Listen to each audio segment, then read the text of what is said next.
মাঠে খেলাও করে, মাঠে আন্দোলনও করে, দুটোই করে। এই মোথাবাড়ি বা মুর্শিদাবাদে এত ঘটনা হলো কিন্তু আপনাকে সেইভাবে কেউ পেল না।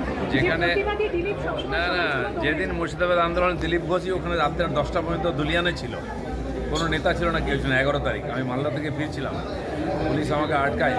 আমি 9:15 বেরোই ওখান থেকে, মর্শাবাদ থেকে, যখন আগুন জ্বলছে দুলিয়ানে 11 তারিখ রাত 1:30টার সময় এসে আমি কল্যাণী পৌঁছে ওখানে রাত্রে ছিলাম, আর কেউ যায়নি, তারপরে বাকিরা গেছে। লিডারের ঠিক ঢিলছোড়া দূরত্বে মানুষের পাশে মানুষের জন্য লড়াই করছেন বিরোধী দলনেতা শুভেন্দু অধিকারী, কিন্তু আজকে যেন আপনাকে চেনার সঙ্গে দেখা গেল না। দিলীপ ঘোষ লাঠি হাতেও খেলে, বল হাতেও খেলে, মশাল হাতেও খেলে। দিলীপ ঘোষের জীবনটা খালি মাঠ নয়, আনন্দও করে, আর 40 বছর ধরে করছে। যেন আমি মাঠে ফুটবলও খেলবো, ক্রিকেটও খেলবো। আন্দোলনের যখন দিলীপ ঘোষ একা লড়েছিল, কে ছিল?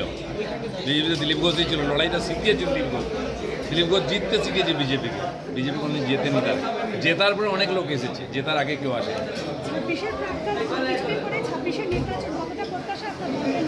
আপনি তো- বিজেপি আছে, বিজেপি জিতবে, কারণ লোক পরিবর্তন চাই। কোনো অল্টারনেটিভ নেই মাঠে। আপনার হাত ধরে বিজেপি এই পশ্চিমবাংলায় এসেছিল, বর্তমানে বিজেপির সেই পরিস্থিতি নয়। বিজেপি প্রধান বিরোধী দল, তো বাকি সব বিরোধীদের খেয়ে ফেলেছি আমরা।